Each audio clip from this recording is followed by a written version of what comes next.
tarde, boa noite, tudo bem com vocês? Mais uma vez estamos aqui para dar continuidade àquele nosso primeiro vídeo sobre o que você conhece sobre a Bíblia. E se você tem um pouco de entendimento sobre a Bíblia, e esse vídeo é o vídeo de número 2. Vamos saber se nós estamos mais afiados na palavra. Bora começar? Logo após a vinheta.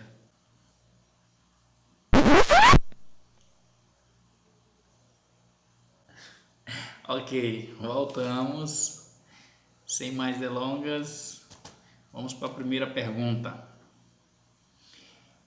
Qual a idade que José, filho de Jacó, começou a trabalhar com seus irmãos?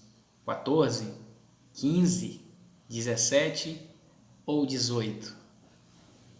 O que vocês acham?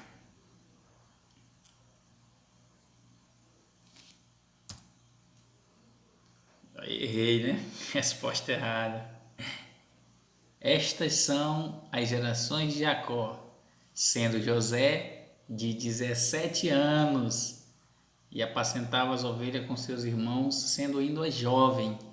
Andava com os filhos de Bila e com os filhos de Zilpa, mulheres de seu pai, e José trazia más notícias deles a seu pai. Gênesis 37, 2. Qual a mulher na Bíblia que chamou o marido sanguinário por causa da circuncisão? Isso é fácil. Sara, Diná, Raquel ou Zípora?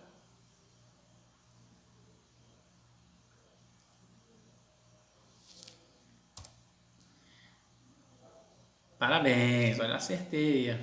Então Zípora tomou uma pedra aguda e circuncidou o prepúcio de seu filho e lançou-o a seus pés e disse: certamente me és um esposo sanguinário. Está lá em Êxodo 4:25. Esse marido de Zípora, vocês sabem, né? Abraão, o pai da fé. Defina qual desses rios possui tais características: profundidade máxima de 5,20 metros e largura máxima de 18,30 metros. Na maior parte de seu curso, o rio se encontra abaixo do nível do mar, chegando a 390 metros debaixo deste nível ao desembocar no Mar Morto. Que rio é esse? Pison, Eufrates, Jordão ou Querite? Pensando aí.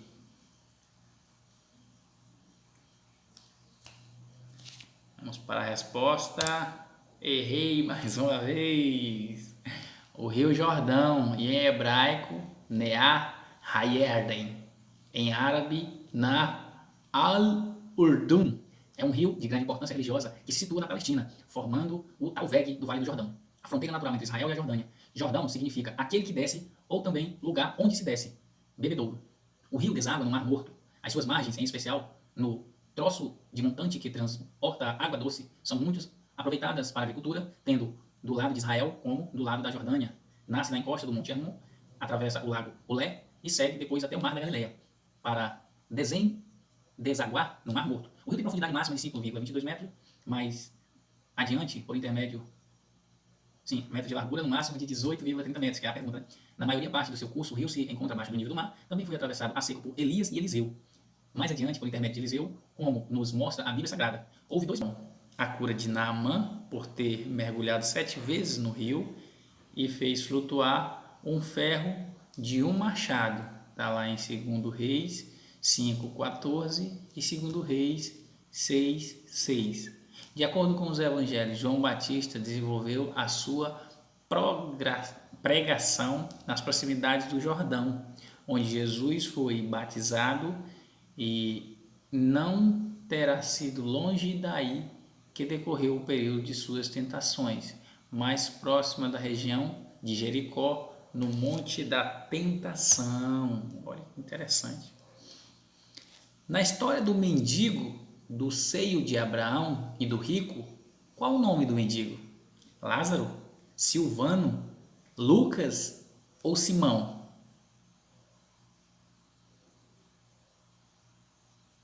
Isso é fácil. Parabéns, olha, acertei essa. Havia também um certo mendigo chamado Lázaro, que jazia cheio de chagas à porta daquele, em Lucas 16:20. Essa eu sabia, pelo menos essa é um pouco fácil, né? Vamos para a próxima.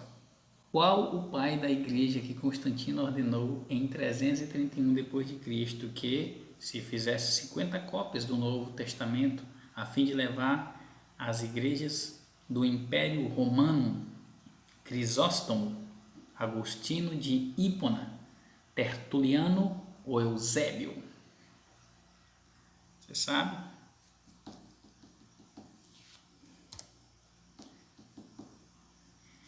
Errei de novo.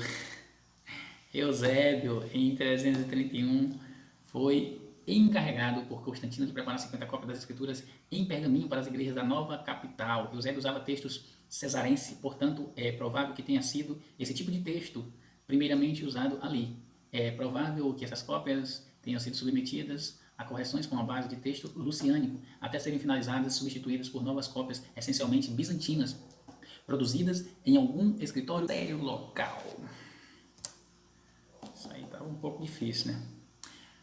Qual o nome da cidade onde Salomão montou um empreendimento multinacional utilizando-se de matéria e do conhecimento naval dos fenícios? Lembro que Salomão e Hirão desenvolveram essas viagens que duravam até 3 anos, onde embarcavam em Ofir.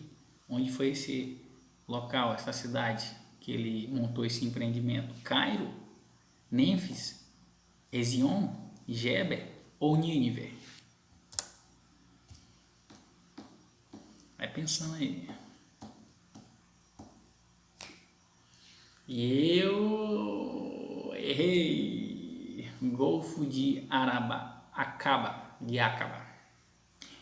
Ou em hebraico, Golfo de Eilat. Misfrats Eilat. Ou Golfo de Acaba, em árabe, Bahr el-Khaba.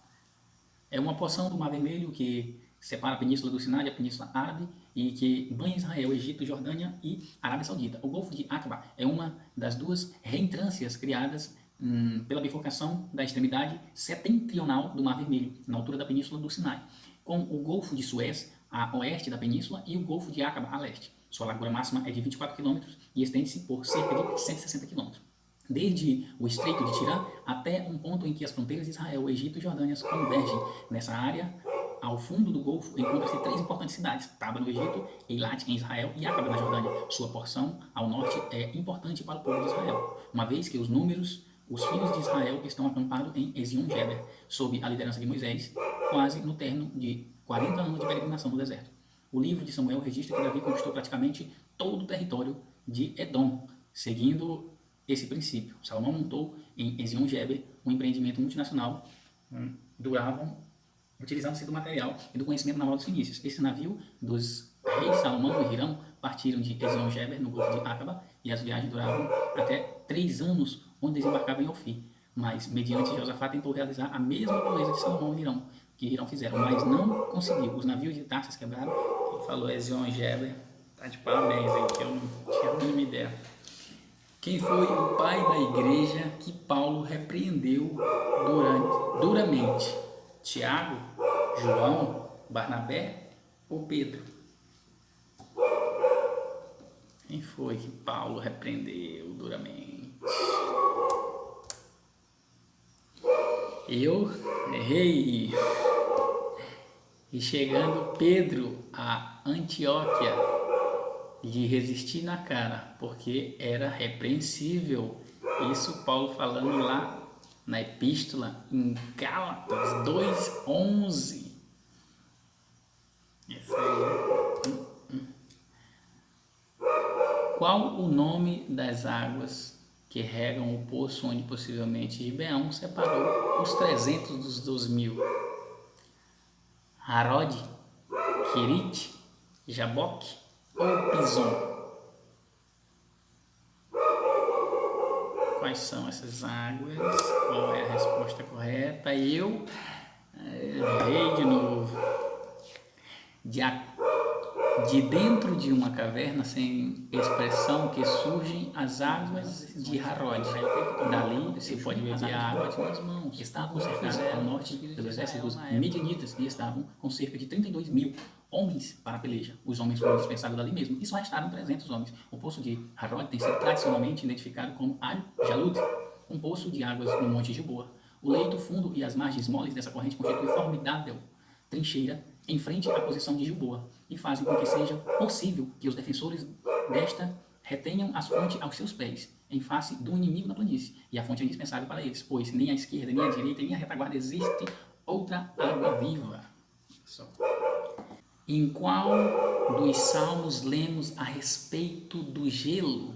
200, Salmo 54, Salmo 147 ou Salmo 100? Onde é que nós lemos a respeito do gelo? Qual salmo é esse?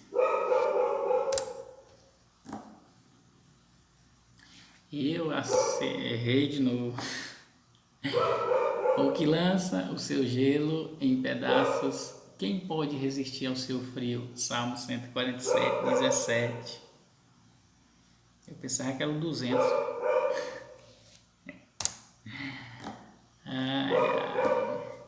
Então vamos para mais uma pergunta, a última. Onde atualmente está localizado o Monte Ararat? Jerusalém, Arábia, Paquistão ou Turquia? E aqui está o Monte Ararat. Olha só, dessa vez eu acertei. Pelo menos mais uma. O Ararat em turco, em armênio, Massis ou... E tem vários nomes aqui de várias línguas diferentes. É a mais alta montanha da Turquia moderna. Tem 2 picos, é o Grande Ararat, que é o pico mais alto da Turquia, e de todo o Planalto Armênico, com uma altitude de 5.137 metros, e o Baixo Ararat, com uma altitude de 3.896 metros. O maciço do Ararat tem cerca de 40 quilômetros de diâmetro. Sua fronteira entre o Irã e a Turquia fica ao leste do Baixo Ararat. O pico mais alto do maciço do Ararat foi aqui no Monte Ararat, conforme a tradição judaico-cristã, está associado com as montanhas do Ararat, onde, como nos mostra nos livros de Gênesis, a Arca de Noé estaria supostamente localizada. Um grupo de exploradores evangélicos chineses e turcos afirmam ter encontrado os restos de madeira de que teria sido a Arca de Noé, no leste do Monte Ararat, na Turquia. De acordo com as datações do carbono 14, os restos encontrados de 4.800 anos de idade, tempo no qual evangélicos e literaristas afirmam ter sido o monte em que a Arca repousou, no Monte Ararat. Yeong Ingsheng, do Grupo de Pesquisa Internacional da Arca de Noé, afirma: não é 100% de certeza que seja, mas é 99,9% de que é a Arca. Houve várias descobertas relatadas dos restos da Arca de Noé ao longo dos anos, mas é notavelmente um achado pelo arqueólogo Ron White em 1987. Na época, o governador turco declarou oficialmente um parque nacional em torno do seu achado, onde o objeto, em forma de barco, descendeu através das montanhas do Ararat. É isso aí, meus queridos. Vamos ficando por aqui por hoje. E vocês deixem nos comentários quantas respostas vocês acertaram, quantas vocês erraram. Eu me dei mal aqui nessas perguntas aqui, porque eu acertei poucas, errei muitas. Espero que você tenha acertado mais do que eu. Vou colocar na tela aqui quantas que eu acertei. Agora, quantas eu errei? É assim mesmo, um dia é da calça e outro é do calçador, né? Como diz o deitado popular. Uma hora a gente acerta e a outra nós erra. Muito obrigado, fique com Deus, a paz de Cristo!